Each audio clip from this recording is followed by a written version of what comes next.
Hi, I'm Mary Logston, and once again, I'm here at your library. Today at your library, I am going to share a little bit with you about some upcoming programs, and so please stick around. We're going to learn about what is happening now at your library.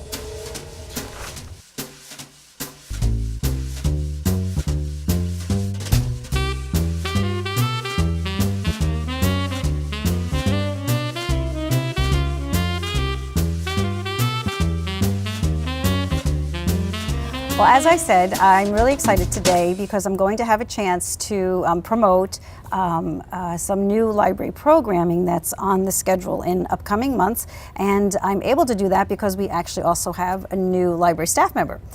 So welcome. Thank you. Not only welcome to my show, welcome to the library, welcome to Ames as a whole. Introduce yourself, please. Sure. Yeah. My name's Cathy Cooney. I'm a new adult services librarian. So this is actually my second time living in Ames. I was an Iowa State student a few years ago. So it's great to be back, and it's great to be working at the library. I've been here about 3 months now, so starting to settle in a little bit. That's great. I was wondering, yes, mid-August, so summertime. You've already gone through, you're in your second season here at Ames Public Library. Yeah. So Cathy, we're just so thrilled that you're here with us at the library, and as you said, you're one of our adult services librarians. So you primarily work on this fabulous second floor of the library. Of course, we're able to walk on the first floor as well, and people can see us throughout the library. Exactly. But give me me and your viewers a little bit of a sense of how you spend your weeks at the library. How is your time divided up here? So a lot of what I do is working the desk up here on the second floor, answering reference questions, helping people find the information that they need, helping them find materials that fit their interests. If they need a really good book for a road trip, an audiobook to listen to in their car, if they need a new movie recommendation, and also helping people with their computer needs. Yes, right. And I take care of our fiction collection, so helping to decide what goes into it and how to take care of it. And I help with programming. This is great, and that's really the subject of today's conversation, because I know that when we were thrilled to bring you into the library, I knew that you were coming with some enthusiasm about getting moving on adult programming, because this is not your very first library job.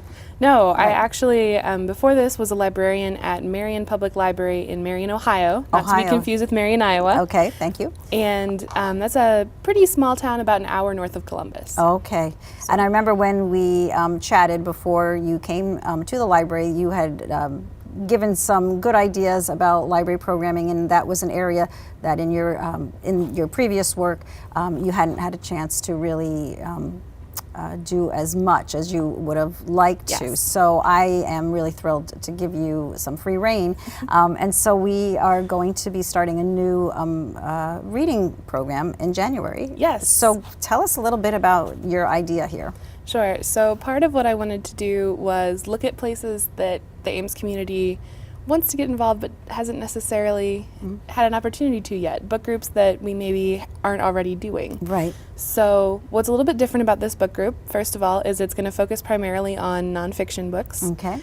And it's also going to be an evening book group. So if you're interested in participating but you're not able to come when any of our existing book groups meet, this is a great opportunity for you to still get involved. So is this going to be a monthly book group? It is, yep. How would somebody find out about it? I mean, obviously we have a lot of, we have publicity. This is our November page 1. This book discussion group is starting in January. It is, so it should be in our next here. page 1 in December. Right, okay. Yep. And what is, it's going to be on a consistent day it will be. Each month, right? Yeah, it's going to be on the second Thursday of each month at 7. Second Thursday at 7. Yeah, so it's kind of catchy. It is catchy. If you say it straight through. And I guess I should also tell you what it's called. That would be helpful. Yeah.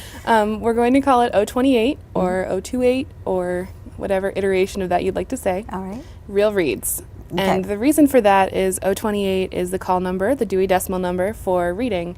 So it's kind of a play on the fact that it's a nonfiction book club. I think that's great. And it's also a little bit catchier and easier to say than nonfiction book discussion group. I think you're right about that. I think you're right about that. So 028 is going to be meeting on the second Thursdays of every month at 7 Yes. here in the library Yep. on the second floor in one of our meeting rooms. Yes. So folks should stay tuned and look at page 1. So pick up an issue of page 1, check our website, of course, our Facebook page. We also we use to get the word out about what's happening. So you said it's nonfiction, so they're real reads. They right? are. And They're real reads. They're real reads, so that's great. And it's going to focus primarily on recently published popular nonfiction, so books that came out in the last couple of years. And what I mean by popular is that it's not something that would be assigned in a college course necessarily. It's not academic. Right. And it's something that has gotten either media press or book world press. Sure, right. Things that people have been talking about over the last couple of years. So the topics that will be included likely overall broadly, you're talking about I'm talking about memoirs, science, nature, Okay. social issues, history, memoirs. Great. Hopefully something for everyone so Yeah. that any nonfiction reader or anyone who's interested in reading more nonfiction and being challenged to read outside of what they usually read, yes. or to talk about what they usually Yes. read if they are a nonfiction reader, should find something interesting. I really appreciate that approach, and that's something that I'm really enthusiastic about as well. So there's a lot of suspense here. What's the first book? So the first book is called Red Notice, and it's by Bill Browder. And the best way I think to describe it is that it's a real-life political thriller. Okay. It's about Bill Browder was a Wall Street maverick. He went and made a fortune in Russia, but in the course of making all of this money, he exposed corruption and kind of the ire of the government, and his lawyer was actually tortured and killed. So it reads very much like a fiction book plot, and it's Okay. about his search for justice for his friend and just kind of his life story. Wow. And that's called Red Notice, a true story of high finance murder and one man's fight for justice, which basically is what the blurb. More or less. That's great. So that's the January title. In February, I see you're reading The Soul of an Octopus. We are. Yes. Which a lot of people might think an octopus. That's Yeah. not very interesting. But the author, Cy Montgomery, was a naturalist, is a naturalist, I should say. Yeah. And she explored living with, or studying different types of members of the octopus family. All right. And not only their intelligence and their capability for problem solving, but how they change color and how each one of them has an individual personality, just like your dog or your cat has an individual personality. And so it's a really interesting look at an animal that most people don't think about a whole lot. Yeah. That's fascinating. So- And then the third title, the one that we're having in March, is Detroit, an American Autopsy. Yes, Yeah, and yeah. it's written by a Pulitzer Prize winning journalist who actually is from Detroit. And he kind of went on a quest to find out why his hometown had become one of the poorest metropolitan areas from such a booming, Right. urban area earlier. Right. So that's going to be kind of more on the social issues scale of the spectrum. Right. But they should all be really interesting reads.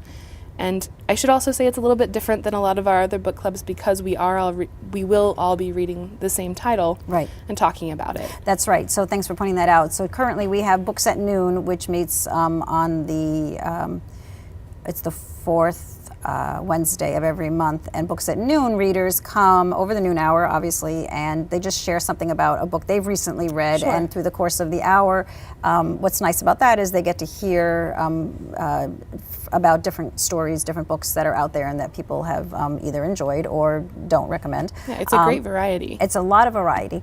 And in addition to Books at Noon, we have Mystery Lovers, which meets on the first Wednesday of the month. And what they do is to read whatever book they want, but from a particular author. So they have a nice discussion about an author's works, which works really well. But in this case, I think what's really filling a need in our community, because people do ask for a book discussion in the evenings, as you said. What's really great is that we're really going to have folks read the same title and then have a discussion about it, which I think is, especially with books like this, they will generate a lot of interesting discussion and have people have different reactions, I'm sure. Sure. Now, of course, we also do have great books. I wanted to mention our great books, which is on Sunday afternoons. So we are offering lots of opportunities, not only for people to select and read books at home, but come back and have a conversation at the library about them. How would folks get the books, and do you need to register? Those are common questions that we get. Okay. You don't need to register. All right. But as for getting the books, we're going to have them at the end of our staff pick section, which is right across from the desk upstairs. So if you're not sure and you want to come in, we can point you in the right direction, and we'll have multiple copies of the books available. So you should be able to get your hands on one. Great. You can also, they're going to be in our catalog, so you can place a hold on them and pick them up downstairs. Wonderful. If that's more convenient for you. So while this is going to be a book group that is being hosted at the library and will have multiple copies available, these are not book club books. Because we do have a book club collection. Yes, which is great. Why don't we just wrap up by also letting folks know a little bit about our book club collection, since it broadly falls also under your responsibilities here now that you're a librarian overseeing our fiction and also our book club collection. Where are they and what can they find? So our book club collection books are kind of right as you come up the stairs or come out of the elevator upstairs. Right.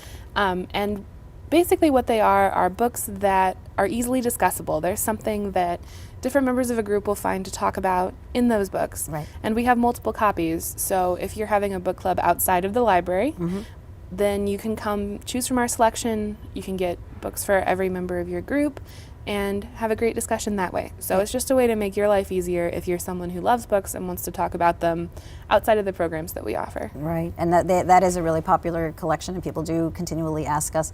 We've not too long ago moved them to the location you just described, so we're really thrilled when people come and ask us, when they notice that we've moved them, because then we know how much they need them and they want them. So we are really happy that we're able to meet that particular interest in the community for folks who want to check out a lot of books to share with neighbors and friends and then have a discussion at home. But for this, for O28, come here, read together and discuss here at the library. Definitely, and we'll challenge you to think about things like an octopus, which I hear from the book that it's octopuses, not octopi. Oh, see, right there I So learned something. Okay. We'll challenge you to think more about octopuses and all kinds of other issues and interesting topics. Well, thanks so much, Cathy, for bringing your enthusiasm to the Ames Public Library, your fresh ideas, and I'm really thrilled that this particular program is going to get off the ground so soon after you arrive. So within 6 months of your arrival, we have a new program on the calendar. So thanks so much.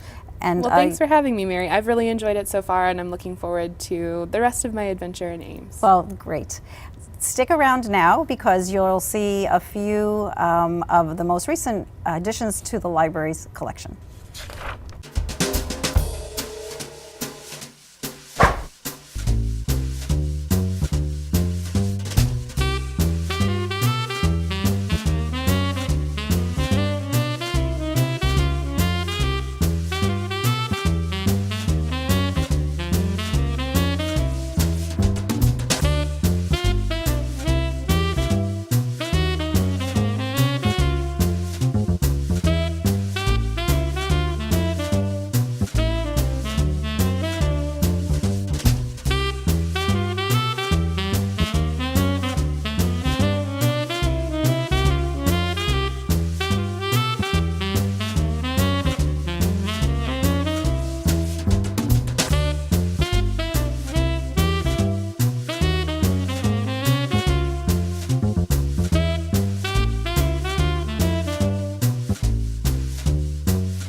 Well, I'm just so happy that I was able to introduce you to our newest librarian to join the library staff, Cathy. And I hope that you'll stop by and say hello if you have questions about some good reading recommendations or any other information inquiries here at the library. Stop by, of course, the Adult Services desk on the second floor, where we'd be happy to help you out.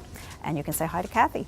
I was hoping that you might have also noticed while we were talking today in the background that there is a new lovely quilt hanging in our grand staircase. And if you haven't already taken the time to look around the library with an eye to art, I invite you to do so. Last month we had a wonderful event sponsored by our Ames Public Library Friends Foundation, Beyond Words. And during that event, we had kind of an opening to celebrate the new installations of art, as well as installations of art from when we first opened that are now available throughout the library. So we have this fabulous wall hanging quilt as you come upstairs that you should really take a moment to take a look at. We have a exhibit of historic photos from our Farwell T. Brown Photographic Archive that have been framed and are now gracing the east wall on the second floor. There is Scherenschrift, I think I'm pronouncing that correctly, paper cuttings in our studio, a series of them that had previously been on exhibit in the library before we closed shop, moved, and returned. And there is the beautiful painting in our library boardroom by local artist Barbara Walton. And I may be missing something else, but those are the few that come to mind right away. These artworks are just really a nice addition to the atmosphere and the experience of being here at Ames Public Library. And we're just really thrilled to invite you to come by and linger and enjoy all of it. The book discussion series 028 that will be starting in January also is being supported by our Ames Public Library Friends Foundation. So we're just really grateful to be able to enhance our services and our programs and our collections through their support. Thank you so much for sticking with me today and having a chance to hear a little bit about what's happening. This is Mary Logston at your library.